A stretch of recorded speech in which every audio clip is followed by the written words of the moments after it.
welcome to Long Live Hooky Street, the podcast where we rewatch and discuss every episode of Britain's most beloved TV comedy, Only Fools and Horses. I'm Jenny, and I'm joined from Hong Kong today by my co-host and sister, Heather. Say hello, dude. Hello, everyone. Today, we are discussing Series 2, Episode 2, Ashes to Ashes. So grab a small, large one, and let's get started. Okay, so this episode aired on the BBC at 8:30 p.m. on Thursday, October 28th, 1982. Viewing figures were up to 9.8 million this week, which is the highest so far. And the number one movie at the box office this week was Tron, starring Jeff Bridges. And the UK number one song was still Do You Really Want to Hurt Me by Culture Club. So, dude, do you have some episode trivia for us this week? Yes, I do. This episode marks the first time we ever see further inside the Trotter flat. We actually get to see the hallway and the entrance to the bathroom, which has the 4U2P sign on it. This episode is the most we've seen of Trigger so far. This is actually the first time we learn that he's a road sweeper. We never see any more of his family and background really after this, apart from the mention of his niece. We don't go into his flat again. And that was a deliberate choice by John Sullivan, who felt that keeping him more of an occasional presence makes him funnier. So it is possible that at one point he wanted to keep him in a lot more episodes, and he decided to pull back a little bit on that.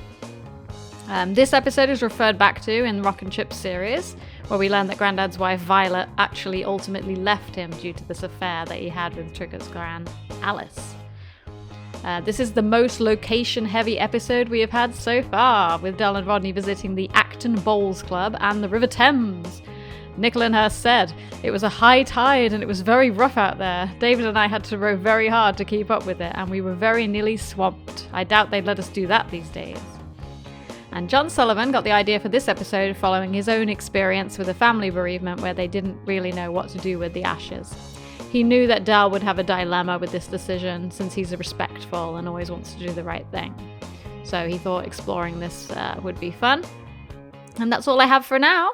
Shall we move on to the weekly episode rankings? Yeah, so let's do that. So for anyone who's new to the podcast, we have independently ranked all 64 episodes, and we are now going to reveal them to each other and compare them to the rankings for IMDb. Why don't we mix it up this week, dude? Let's do your ranking first. Okay. All right then. Yeah, that's true actually. Okay, so my ranking is 41 out of 64. Whoa, so low. So low, really? Okay. Well, yeah. Why? So this episode, okay. As I feel like I say the same reason every single week. It's not that this is a bad episode, and it's not. It's a great episode, but again, there are ones that I like more. That's just what it comes down to every single time. This episode is great. It's very fun. I'm sure we're going to hear about why in a moment, but yeah, I do like this episode, but it's just not one of my top ones. It's still good. That's why it's ended up at 41. How about you, dude? I love this episode. This episode is my number 24. Oh, yeah. Great. Yeah. I really love this episode. I will explain more why, but I just have very fond memories of it. It's one that I put on all the time when I was a kid. Probably when I was a kid because all the different locations and stuff, I found it fun that we went out into different places in London and there's different perspectives and stuff. I enjoy this episode so much. Yeah, we'll go through it. It is a good episode. I agree. What about the IMDb rankings for this one, dude? Almost a match for you, 42. Oh, yeah. There we go. See, I'm smarter than you. No, it just means that you're the same as the internet, which is not something I'd be proud of. Yeah. Wow. All right, so generic Heather and her boring ranking, same as IMDb. Just kidding. I bet one of my other episodes in season 2 isn't going to be like that.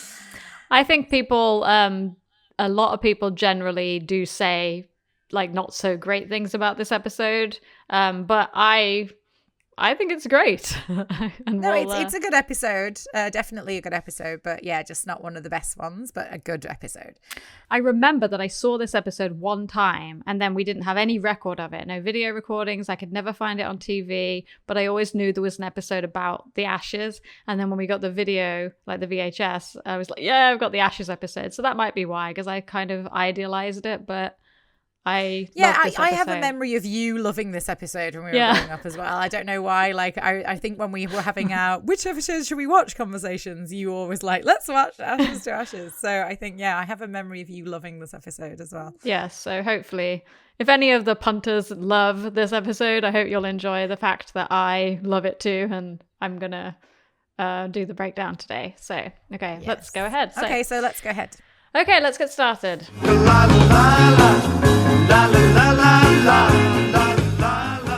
So we open down the market, and we love to see Del doing a bit of fly pitching. Today he's selling some authentic French tights, as worn by Sacha Distel's mom. I looked up both Sacha Distel and the other name that he mentions at the end, and they're both like French singers or something, so it's quite funny. So we did get to see Del and Rodney selling before. They were selling hankies and tights, right, in the second time around, but this is the second time that we get to see them selling down the market. So first time for this series 2. But this time Rodney's not helping Del. He's leaning against the wall, looking very exhausted. Del comes over and says, "Listen, I know the government keeps asking us to save energy, but this is taking a piss." Rodney tells him that he basically almost got caught in the act last night while he was on a date hooking up with a girl, and her parents came home unexpectedly. So it gives Del the classic opportunity to make fun of Rodney, so we get straight into the brotherly dynamic. But yeah, so far this series, we've seen a lot of Rodney dating, so we're getting that theme. He's definitely very active. And in the background, while they're talking, we get to see Trigger. He starts coming up behind them, sweeping. We see him before the conversation ends. First time we get to see Trigger road sweeping, as I mentioned in the trivia. But we know that Trigger is always known as the road sweeper from now on. But so Del greets him, and we find out that unfortunately his gran has passed away. Here, how's your gran? Well, didn't you hear, Del? The old girl passed on. Oh, what a shame. I am sorry, Trig. Well, your fault, Del. Again, it's the delivery of the lines from Roger Lloyd Pack. So perfect. And Del's reaction after the line as well. Del's reaction, but so sincere, so effortlessly funny. But so it turns out nobody is planning to go to his grand's funeral, so Del offers to bring the Trotters. So I wrote here, I love the way that David Jason portrays this on his face when he finds out. So he's trying to do his usual, like, oh yeah, too busy that day thing, and then he finds out no one's going. The look on his face is really, really amazing. Like the way he depicts in just that shift of look that he feels terrible at the idea that no one is going to go and be there for Trig. So he's like, oh, yeah, I'll come. I'll tell you what, I'll bring Grandad and all, because he used to know your gran, didn't he? Straight away, you see Trigger like light up, and he's like, great, yeah, you're coming. And I just love it. I love the depiction of the friendship here. So, Rodney's not too happy about being lumbered with a funeral, but Del tells him matter-of-factly that he's a mate, and that's just it. That's what you do. So, again, you can see the way that Del has raised Rodney. He won't argue with that because he knows Del's fiercely loyal and a great friend. So, but he doesn't miss another opportunity to get in a little dig at Rodney. Anyway, going to a funeral will be good practice for me and Grandad. What? When that Linda's dad catches up with you. Now that is not funny, Derek. I think it is hilarious. Any notes on this scene, dude? Yeah, I just have two things. So 50p a pair. What's the problem? I wrote. Why doesn't all the women buy these? Because that is a great price for a pair of tights, like that are thick. Like, what is it? He says 20 denier or something like that. I mean, why? They do this a few times where they have Del doing the selling and then he like drops the price almost too much to the point where it puts people off. I don't understand that mentality at all. No, come on, ladies. Here. I thought you were bargain hunters, you ladies.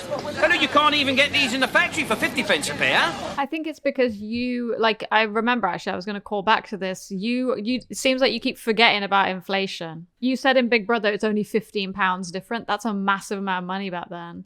No, but I mean, like, do you want me to find out how much 50p was? Find out how much 50p is. But what I'm saying is, why were they all listening when he was saying like £1 a pair, like going down and dropping the price? Like, why did they stay around? Because the second that you'd have heard that, let's say, high price, £1 a pair, you'd have been like, oh no, like I'm off. You wouldn't have even let him talk. So it just seems a bit. It says here that 50p would be about the equivalent of £2.26 now. That might have been a lot for a pair of tights back then. I don't know. I still think that's quite a good price. Down the market, not if you were buying them from like a shop. Yeah, but even so, like, you can see that they're decent quality. And Dal says I said they're 20 denier. That's really thick tights as well. So I don't know. It just seems to me that was a good price, and more people should have, at least one of them would have been like, okay, I'll buy those. Like, they all were like, no, and like leaving. So I just don't get that reaction. I think that was surprising as well, the way they all walk away. But that might have just been a very classic way that it is in the market. So John Sullivan was probably trying to depict how you hook them and then you announce the price and everyone walks away. He might have just been trying to show that. Could be that.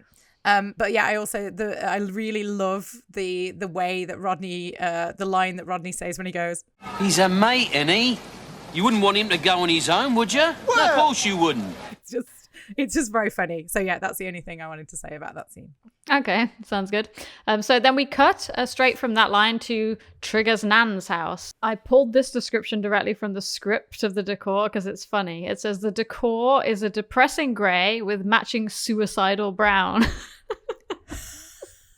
I think that's pretty good. The furniture is antique in a Portobello Road sense. So obviously John Sullivan knew exactly what he wanted this room to look like. But I thought it's similar to the old lady decor from Auntie Rose's house in Clacton. Something that was very common decor in this day and age is dark rooms with lots of dark wallpaper and dark wood. And it's very different now in modern homes. They try haunting paintings as well. Yeah, creepy old paintings, loads and loads of stuff everywhere, like clutter. Yeah, and I remember Nan, like both our Nans loved having like stuff all along the mantelpiece, like lots of pictures, darker curtains, darker wallpapers. So I just don't know why. Like I think now there's a big focus on light everywhere, big windows, keep it light and airy. Maybe it was because of the Blitz.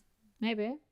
Yeah, I mean it's also things come and go as being popular, and in England especially, people like houses to be cozy. So yeah. So the shot starts with Grandad just looking at the flowers, and it pans back, and we see Rodney sitting across the table.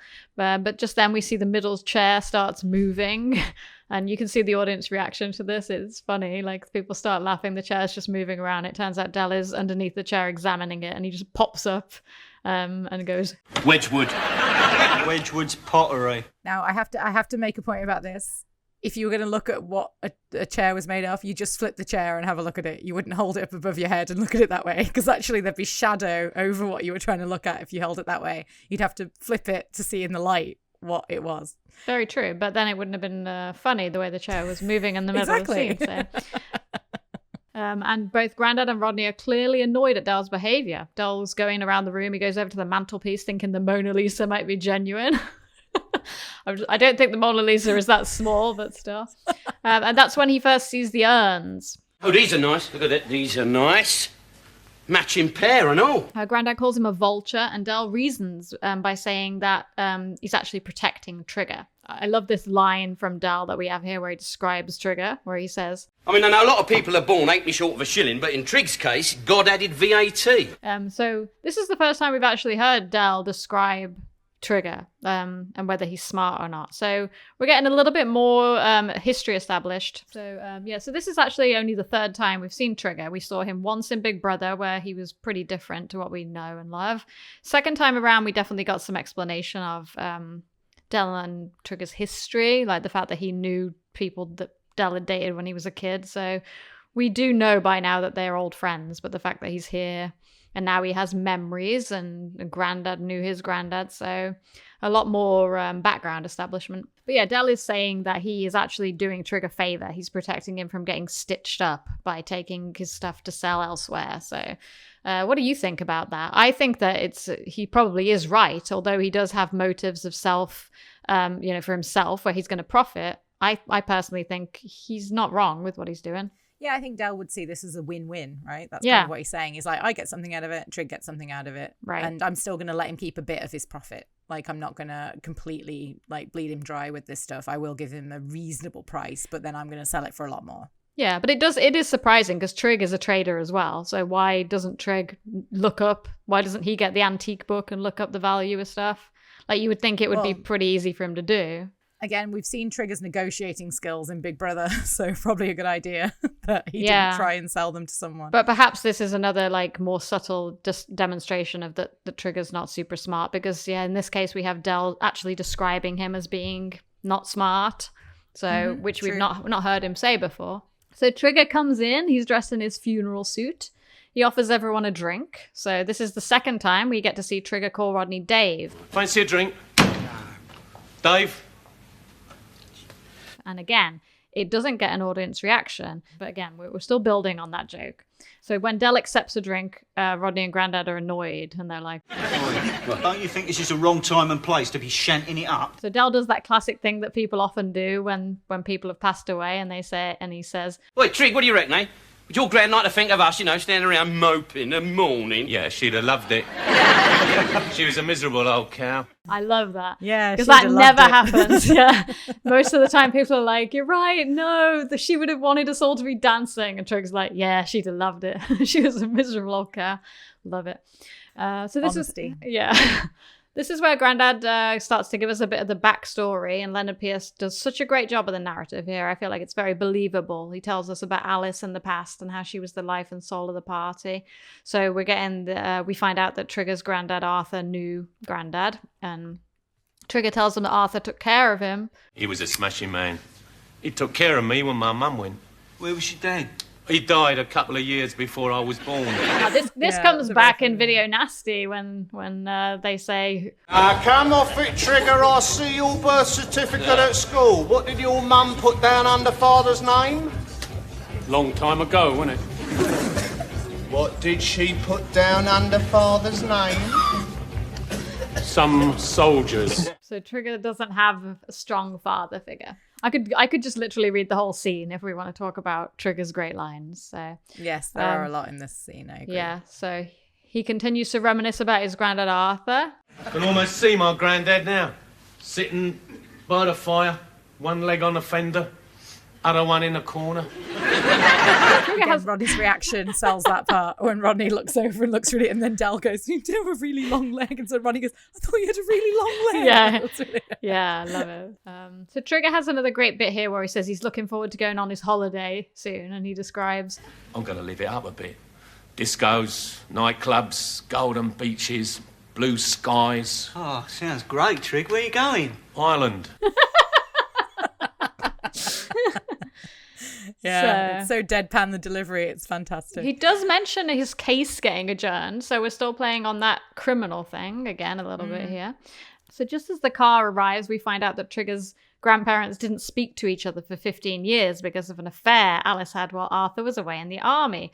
And the camera cuts to Grandad, and we can see from his facial expression that it was him. So obviously guilty. Grandad rushes off to grab the coats, so Trig starts to tell him where the bedroom is, and Grandad says, They're in the bedroom. It's up the stairs. I know where it is.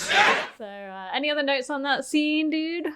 No, I think that's pretty much it. Yeah, I think Trigger obviously completely steals this scene. I did have one thing, but I guess I could say this in any part of the script, is that Grandad has been living in such close proximity to Trigger's gran for a long time, and they didn't think to meet up.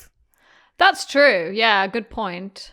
If they had this like passionate affair, I mean, after Trigger's granddad died, which presumably has been a while now. I can't remember if he says exactly how long, but no. Trig's gran's been living there in that house alone for quite a long time, with Grandad living nearby on an estate, and they haven't met up. It seems a bit strange. Right, and you do have to assume that Grandad knows that she got married again after Arthur died, because Del does look at Grandad at the end and say, "Nobody told me." So it's like Grandad knew that she was married again.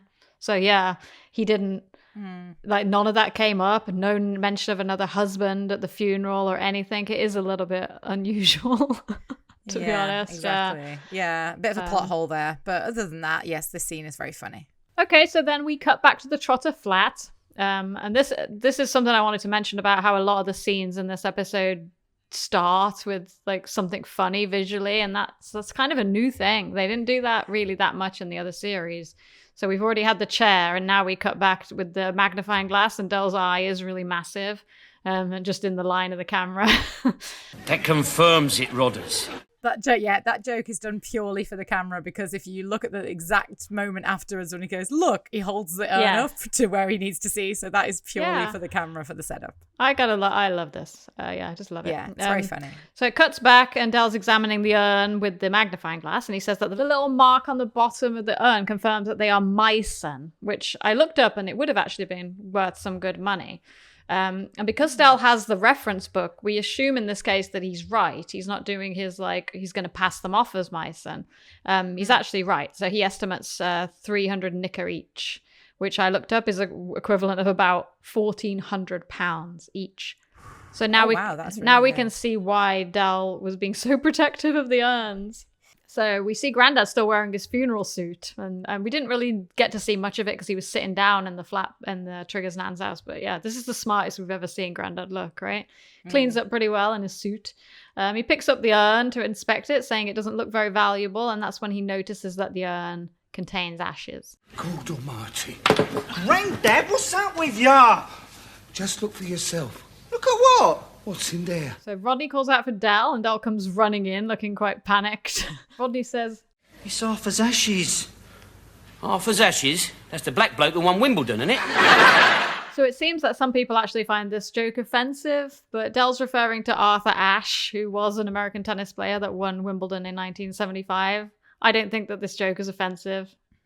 I mean... No. He's right. I can't think of why it would be. He was a black man that won Wimbledon. So I don't know. I think that joke's funny. I know there's a lot of things in Any Fools and Horses that are non-PC now and wouldn't be included in TV shows, but we're accepting it for the time that it was recorded in. Yeah, I think absolutely. This is a funny joke because Dell always misunderstands and thinks names of people.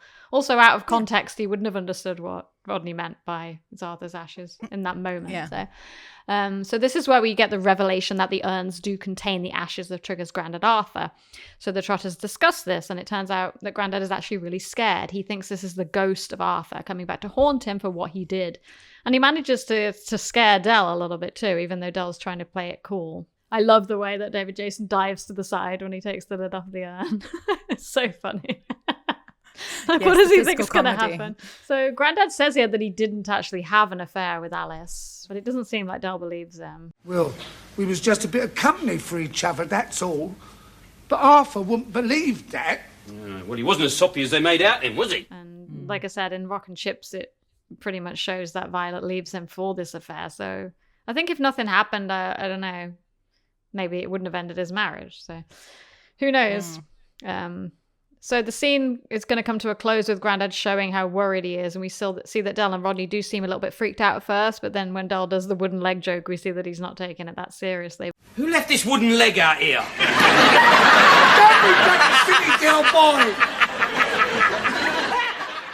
It's a very funny way to end the scene. I have a couple of just a couple of notes. First of all, a very personal thing for me when Grandad first says to Rodney, "Look in there," and Rodney says, "That's not a spider, is it?" For those of you that don't know, no one would know. I was going to say everyone, right? Everyone doesn't know. I have severe arachnophobia to the point where if there's because I have there's huntsman spiders. Oh my god, I said it.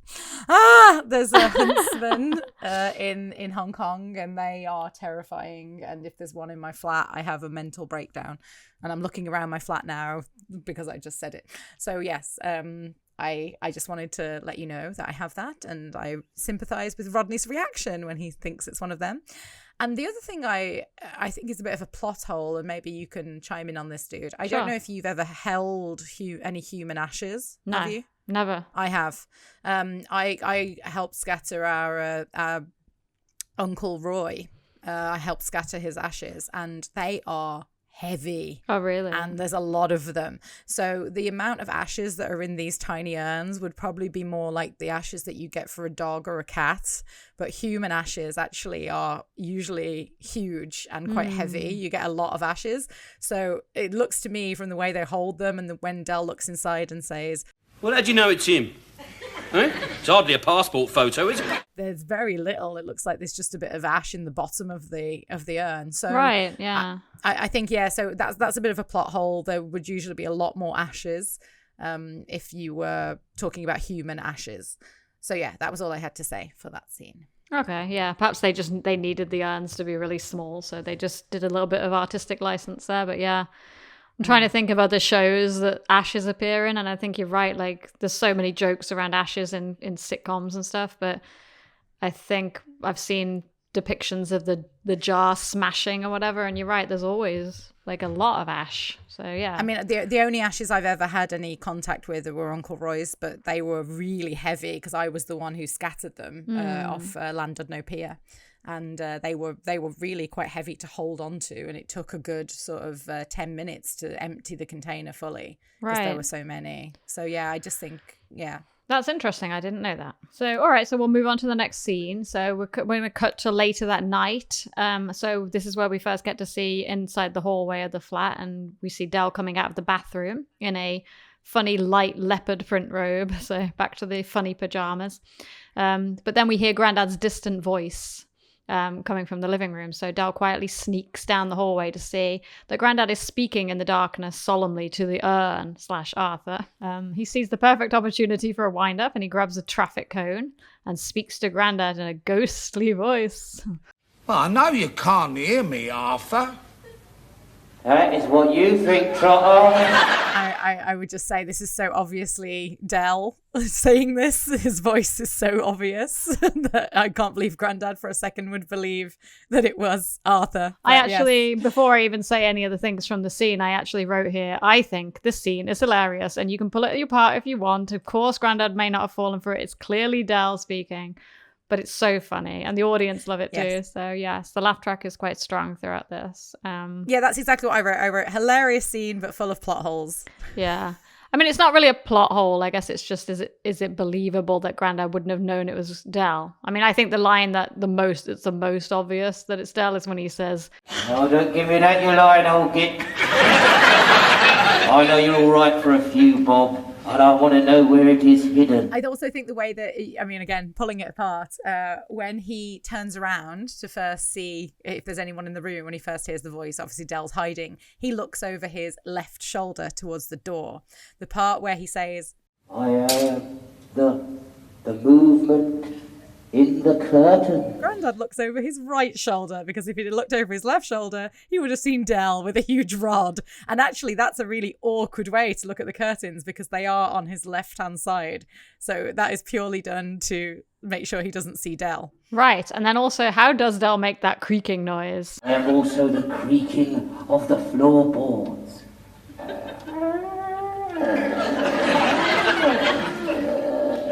I've always wondered that. I always thought that was Rodney getting up because they show Rodney walking when that creaking noise happens. But yes, it must be Del because the timing would be too perfect if it was Rodney. Yeah, so, also, there's a few things. If that was a regular creak that Rodney's floorboard made, Grandad would recognize it. So yeah, we're not talking about perfection here. We're just talking about how hilarious the scene is, and I love it. Yes, of course. Sorry, one more thing. They also say it's 3 a.m. At the end of the scene, and I'm sure the neighbours would have been woken up by... Even when you're alone, I am keeping you company. What are you doing? Because they talk about how paper thin the walls are in other episodes, so I'm sure they would have had some sort of complaint from someone. Right, yeah. I never even thought about that, but yeah, you're right. They are like making a lot of noise at 3 a.m. So one quote that we always do, and I know you don't know the origin of it, is... You're coming through louder than a CB. Rubber duck. We say that to each other pretty much every single time we call each other to check that we can hear the other person. I was going to say, and every sound check we do for this podcast, we have to say it. So since you don't know, because I know you wouldn't know, I looked up the origin of this quote and actually found some interesting stuff. So first of all, yeah, a CB is a citizens band radio. So it's used for like shortwave communication. So, but when Del says you're coming through louder than a CB, he's making a reference directly to the 1978 movie Convoy, starring Chris Christopherson, one of your favorite actors whose name you can't pronounce, where his character is nicknamed Rubber Duck. And the truckers use the CB, or Citizens Band Radio, for communication.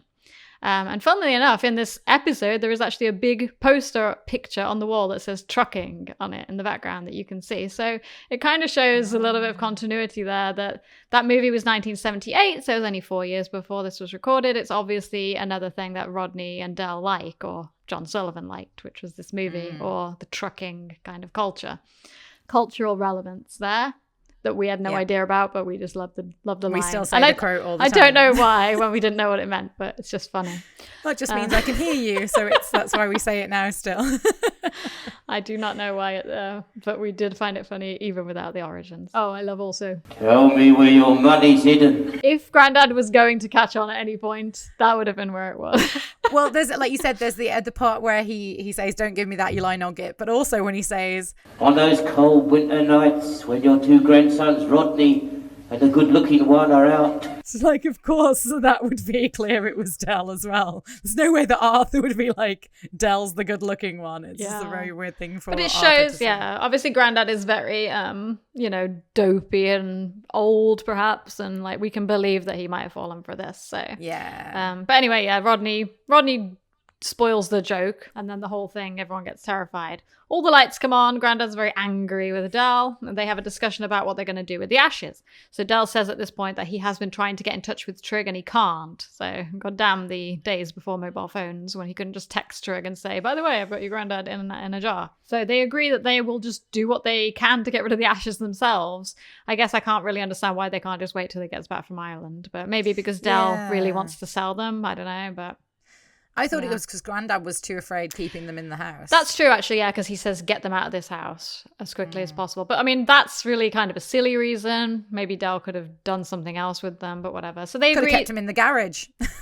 We always just say that about everything, don't we? Why don't they just put it in the garage? Put it in the garage No. next to the lesser watch. There's no way that Del is going to put a 300 knicker urns in that garage. So No, just a £6.5 million watch. yeah, Or 6.2 million. My apologies. but I he think it doesn't is. know that though, does he? So I know, still though. I wonder how much. Oh, we'll come to that later. So Grandad suggests that he was a lifelong member of the Peckham Bowling Club and he would love to be scattered over the green. So they agree that they will go and do that on the next day. So then they go to bed, but the scene ends with Del pointing out to Grandad that he was talking to the wrong urn. So this is where we get a little foreshadowing for the end of the episode twist. I wrote that down as well. Yeah. Foreshadowing for the end. So any other notes on that scene? Just my love for the sign on the bathroom door. You mentioned it at the beginning in the trivia, but I wanted that sign so badly. I remember I always used to say, the second I get my own place in the future, I'm going to have that sign on my bathroom door for you to pee. I always thought that was really great. I don't have it on my door. Maybe I should get one. Yeah, I mean, you've got your own place. Just get one. I have got my own place. I should. Yes, I should get one for my door. Again, cut to the bowling club at night and we get another intro to the scene that starts with physical comedy. It doesn't seem like people laugh at this as much as they should, but the fact that the big shadow comes up and then the little Del steps out to the side is the funny part of this. But they tend to they just laugh at the shadow emerging in the first place. The fact that there's a huge shadow for Rodney and then a little Del on the side, to me, is hilarious. And we know that's deliberate because John Sullivan loved the fact that they look so different and the height difference. So we see that the moon is glowing in the sky and the bowling green is lit by floodlights. And they walk into the middle of the green right under the floodlight. Yeah, I so do stupid. understand I why wrote they that had too. to do that for this scene, but in reality, you would not stand under the floodlight. But let's put that aside for the comedy of the scene. They discuss their plan and Del suggests that they scatter Arthur evenly about whilst they sing a hymn or something. So Rodney suggests... We three kings of Orient are. We three. That is a Christmas carol.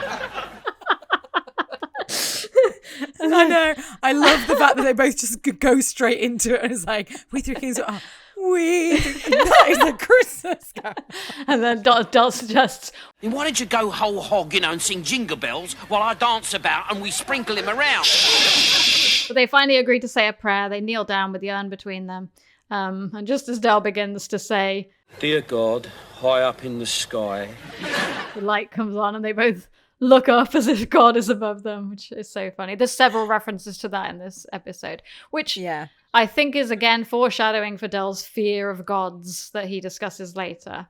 He's very he's afraid of the fact that God is watching him handling this very sensitive subject. So yeah, they both look up to the light as if it's God, but it turns out that it's the members of the bowling club coming into the boardroom or the social club or whatever they are doing, and they can see directly into the area where they are, which is another great moment of physical comedy where they just jump up in the background and run in opposite directions out of the shot.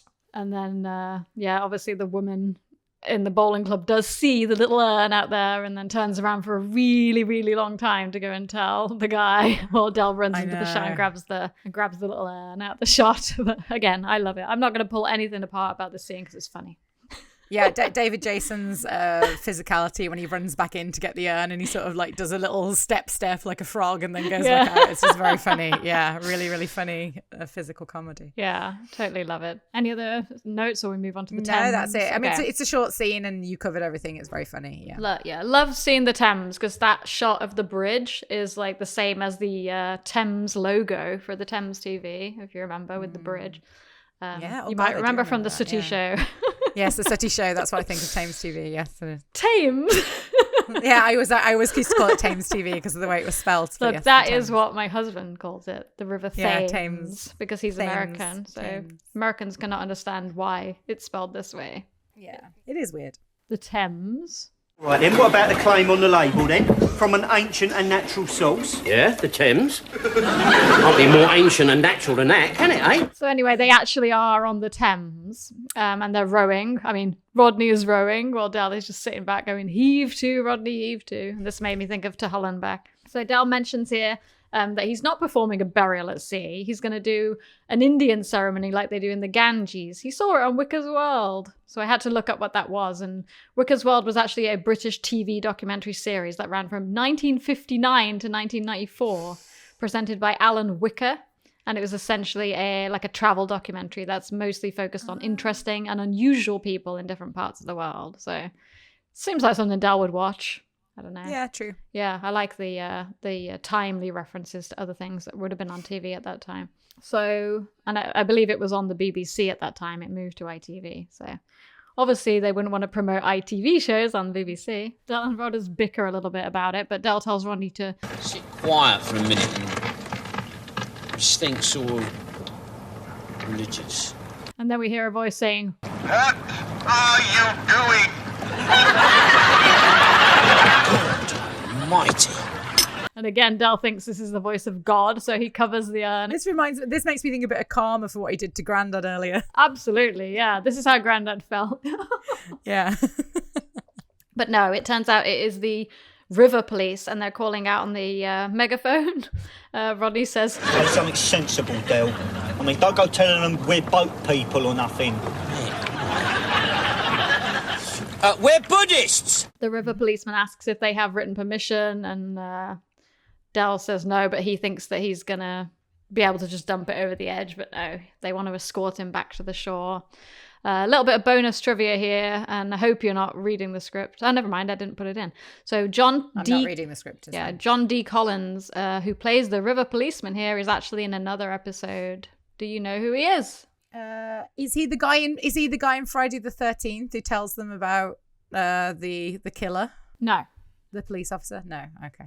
No. He is the vet in Sleeping Dogs Lie. Oh God, no! I definitely wouldn't have got that. I don't think he looks the same at all. He doesn't. Well, I mean, sound the you same. can't really see him in this episode. Yeah. But I do think he sounds the same if you think about the vet's voice, because he's very posh, isn't he? Like, you warmed it up a bit. No, I don't think he sounds. But probably because I always think of him as just saying, "What are you doing?" Yeah. Like, in his voice. That's probably why I don't hear the similarity. I love that, yeah. Yeah. There is one more bit that I think is really funny. And again, it's actually a very similar joke to the scene we just saw when Rodney suggests something and then Del just repeats it and then corrects himself. So Rodney says, "We three kings of Orient are. We three." That is a Christmas carol. Have we written permission from the river authorities? Well, of course we bloody ain't. Of course we blood... I think Del just like repeats what Rodney says or just does like what Rodney says and then realizes it's stupid. Oh yeah, and he says about police officers, and I do think this is true. Although I don't think this is about police. I think this is about taxis. But he says, Ignores. There's never a copper around when you need one. The sods are always there when you don't need them. I feel like that. Taxis in Hong Kong are always like that. The second you really need one, there's never a free one. And then there's a whole line of them down the road when you don't need them. So then we cut to Del and Rodney just walking down the street, and there's a building site. So Del stops for a second next to the cement mixer, looks at the mixer and considers putting the ashes in there for a second, but the builder sees him, and Del says, Magic, isn't they? The old Irish tumble dryer. no, I had to look. I don't really get that. I was going to say I don't get that reference. I had to look this up, and I had to do a little bit of reading. I got what I think to be the most reliable answer from a Reddit thread. It seems like it's just a harmless joke because a lot of builders in London at that time were Irish, but according to one thread I read, it might be a little bit more insidious than that. One comment stated that the Irish were often maligned at this time as being stupid, and there was a lot of anti-Irish sentiment, so it's kind of more of a joke that they're stupid to dry their clothes in the mixer. I don't know. Right. I'm not sure. I mean, it is the same movement as a tumble dryer, though, to be fair, like a cement mixer. So, yeah. I think, that's probably more correct. It was more of an anti-Irish kind of thing, but that's of its time. So, yeah. And of course, we know that the builder in Series 3 that comes along is Irish. So we know that a lot of builders were Irish. So finally, we cut to Del and Rodney looking deflated, sitting on the curb, discussing their failure. I noticed here that Rodney has a massive hole under his arm of his jacket, so they're keeping up with the Rodney and his old torn clothes thing, and Del and his smart suits. Is this the first time Del calls Rodney a tart? He calls him a tart. Oh, give over, you tart. So Rodney does something that he's done before and will do for many years to come, and he stands up and storms off and tells Del he's washing his hands of the whole thing, and we see Del come and try and convince him by talking about the financial gain. But while they're talking about it, the big sweeping truck comes along behind them, and they don't notice it at first. It's too late, but then they look and they see that the urn is gone. So they run up to the window of the truck to try to stop the truck. A little bit of funny trivia about this scene from the official inside story of Only Fools and Horses by Steve Clark. David Jason tells the story that the cameraman who was inside the truck that was pointing down at them just could not stop laughing at the scene. Every single time they ran up, he laughed so much that the camera would shake and everyone would crack up. So after 6 attempts to film it, the cameraman's assistant had to film the scene. Oh, that poor cameraman. I can imagine it would have been very funny working with them. I probably would have cracked all the time too. So unfortunately, what it's like when you get the giggles. It's like you can't stop it no matter how you try to think. Like it just keeps hitting you. Yeah, and you can't imagine the actors. I mean, at least they were doing location filming at this point. They weren't in the studio because they had that time limit with the audience being there and everything. They wouldn't have been able to be probably quite so unprofessional to keep laughing over and over. But I know there are people that do that in sitcoms, and it's probably not fun to watch if you're an audience member. It's one of the worst things when you're acting and you get the giggles, especially if it's a moment where you're supposed to be like really dramatic and you're supposed to look someone in the face and sort of pull a dramatic face and you just can't stop laughing. It happened to me once at university. I was supposed to open this door and see this person, and both of us, every time I opened the door, we just burst into laughter because it was just too funny. So, yeah, it happens. So. But anyway, the driver manages to get the urn out of his tubes, but unfortunately they find that Arthur's been sucked up into that thing. But they try to immediately make themselves feel better. Del's like, it wasn't our fault though, was it, Rodders? Eh? No, it was a complete accident, Del. Totally beyond our control. There's no need for us to reproach ourselves.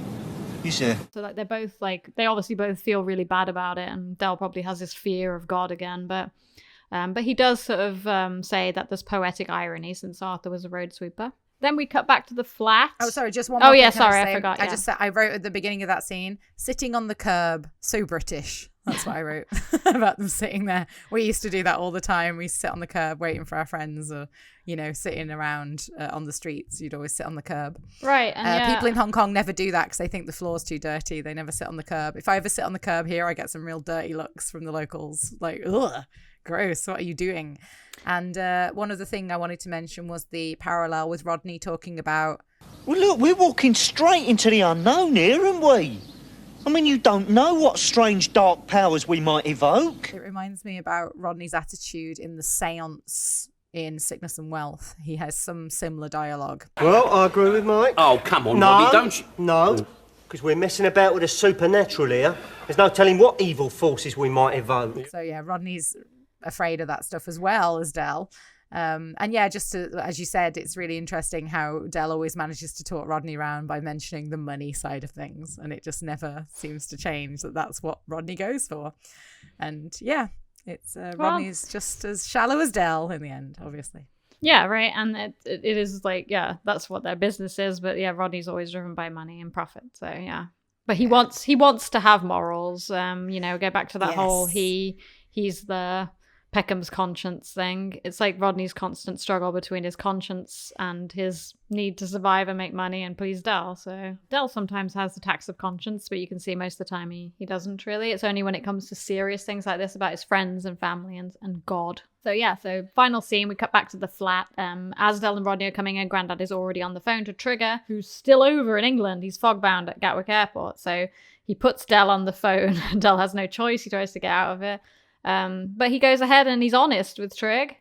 Apart from he says, Of course it would be a respectable and dignified ceremony. but you can tell that Del is not feel super comfortable saying that, but he is very relieved when Trigger lets him deal with it. Gives the thumbs up to Rodney and Grandad. So that's it really. We do get the final punchline, I guess, of the episode, but I feel like, that's the one thing that does let this episode down is the ending. It's not a very good ending. It turns out that Del finds out and during this conversation, and we don't hear it from Trigger, we just hear Del's side of the conversation. He just turns to Grandad and says, No, I didn't know that.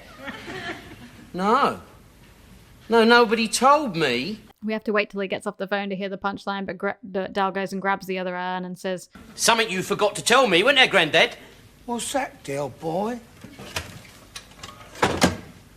Trigger's nan was married twice. Oh, no. and then it kicks in the ending music. There was just one thing I wanted to mention about this scene, the old-fashioned phone. Is this the first time we see that phone, or did they have that phone in Series 1? I don't know, isn't he on that phone in Big Brother when he's talking about the suitcases, and then he's on the phone when he's with Trig and the second time around? I feel like it's a regular phone. I don't feel like it's that phone, but I could be wrong. We'd have to verify that in our series wrap, because I don't remember that either. But I think a couple of people have pointed out that he puts the wrong part of the phone on his chest when he's trying to block Trigger out. Yes, he does. Yeah, that's right. Yeah, when he says he could come back and get it. Yeah. He's holding the earpiece down rather than the bit he speaks into. Yeah. Yeah, so Trigger would have been able to hear that. Yeah. Yeah, I also think the comedy of this scene is when Del's hanging up the phone and he's like giving Grandad that like death stare and he's trying to hang it up and he takes like I think 3 to 4 attempts to hang it up and he can't get it back in the slot, which is very funny. Again, just a bit of physical comedy just to end the episode there as well. And that is it. Again, the end of the episode is made better by the fact that we have the Hooky Street song. But yeah, I do think for what I think of as a great episode for me, and I love it already, but the end is probably the weakest part. It doesn't have a great ending. Maybe they could have ended it with something to do with the getting rid of the ashes instead. I mean, because they love a cliffhanger. We never found out how Trig reacted or anything. That was fine. But yeah, I mean, if you have no more notes, we can move on to our weekly awards. And guess what? He's only one. Okay, so as always, we have 3 awards to announce this week, and we'll start with the Plonker of the Week. Don't believe it. What a plonker. What a plonker. The Plonker of the Week, we will each nominate a Plonker and we will discuss and decide who wins. So who is your Plonker, dude? Okay, I think I'm going to nominate Del as Plonker of the Week because... Why? I don't think anybody is really a massive plonker in this episode. I do think that the intentions are good from everybody. The only reason I'm nominating Del is because the kind of silly ideas that are obviously going to go wrong. I don't think it would be that difficult, would it, to just go and scatter ashes in a nice place that meant you wouldn't something? Think so, yeah, no. So I feel like it's not really Rodney because he's kind of a little bit dragged along, involved in this. Del really should have just been like, let's go to a nice forest location somewhere or the ocean or something. And did they have to go out on a boat to scatter them in the Thames? They could have just stood on the edge. Not. Yeah, I mean, I know this is all for physical comedy, and Same I for the love bowling the green. episode. They could have done it off the edge of the bowling green in the dark, so no one saw them and had it wearing the toes. But that's not. Yeah, it's not really Del. But I can't think of anybody who's a massive standout plonker, so I'm nominating. Well, Del. let me help you. So I am nominating Mickey Pitt. No, I'm joking. I am nominating the bowling green. I'm nominating Grandad because there are 3 reasons. I know you always get upset with me when I nominate Grandad or the old characters in general. You didn't like when I nominated Auntie Rose either. So I'm nominating Grandad. First reason, he had an affair with Trigger's gran, and that broke up their marriage, which is something from the past, but he still sort of seems to be lying about it if what happens in Rock and Chips is anything to go by. Mm-hmm. Second thing is, for thinking Del was Arthur, you've got to be so dumb to think that Del's voice and all the things he said was Arthur. And then the last thing, of course, is not telling them that Trigger's gran was married twice. So there are 3 reasons there for Grandad to be a plonker. Yeah, you're right. Grandad's I the know. plonker. I'm going to give Grandad the plonker award this week then. Yeah, you're right. Because, I mean, I wasn't sure about nominating Del. The fact that he goes to the funeral and supports Trigger and tries to do all this out of just like, I mean, he has the motivation of the urns, but he's trying to do the right thing. He could have just poured them down the toilet, but he didn't. Yeah. So I mean, even the fact that they have to get rid of all the ashes is Grandad's fault too, because he does all this. He's got a gypsy curse on him from Arthur. So yeah, they could have just the whole waited, thing right? Is Grandad. Yeah. So that's why. All right then, So without Grandad, a doubt. congratulations, you are the plonker of the week. It's him all right, Dale. I know it's him. This week, Jenny will award the best line of the episode, and I will award the best moment of the episode. So, dude, what line have you chosen for best line of the episode? Yeah, so I guess this is really going to highlight the fact that these are our personal favorite lines and not I lines already know what you're going to choose. that when you make said sense. that. Yeah, I'm choosing. You're coming through louder than a CB.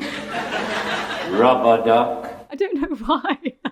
Because yeah, we as we mentioned earlier, Jenny and I always say that to each other like all the time when we're doing sound checks. So it's natural that that's the most memorable line of the episode for us. Sure, and I think definitely people who watch Only Fools and Horses can totally sympathize with this, that they have a line that they love and they don't really know why, and they say it all the time, and it becomes part of their family history. So I cannot let this episode skip by without saying that that's my favorite line. So yeah, fair enough. I mean, my honourable mention would be the part where they do the That is a Christmas carol.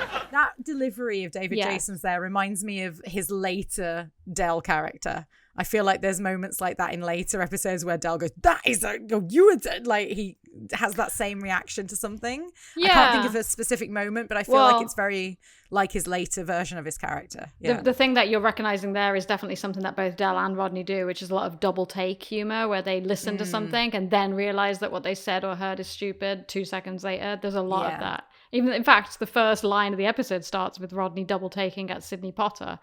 So it's very common like throughout the whole of Only Fools and Horses, and you're right. And it's a great thing about both their characters. So, all right. So you have chosen your best moment for the week. What have you chosen, dude? So yeah, even though we said some things, the entire exchange between Del and Grandad, where Del is pretending to be Arthur's ashes, I think is very, very funny. That entire exchange, as many holes we can find, and we pointed out earlier, that is a really funny exchange. From the moment Del walks out the door, his little when he realizes he can trick Grandad, Grandad's reaction when he thinks he's talking to Arthur, the questions that Del brings up, all the way to when Rodney ends it and they scream.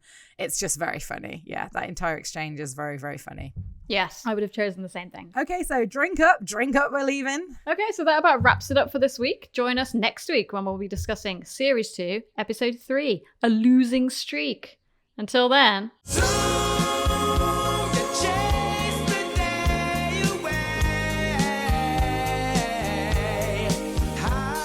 Au revoir, listeners. If you like what you hear and want to contact us, you can email us at longlivehookeystreetpodcast@gmail.com. All one word, no spaces. Bonjour.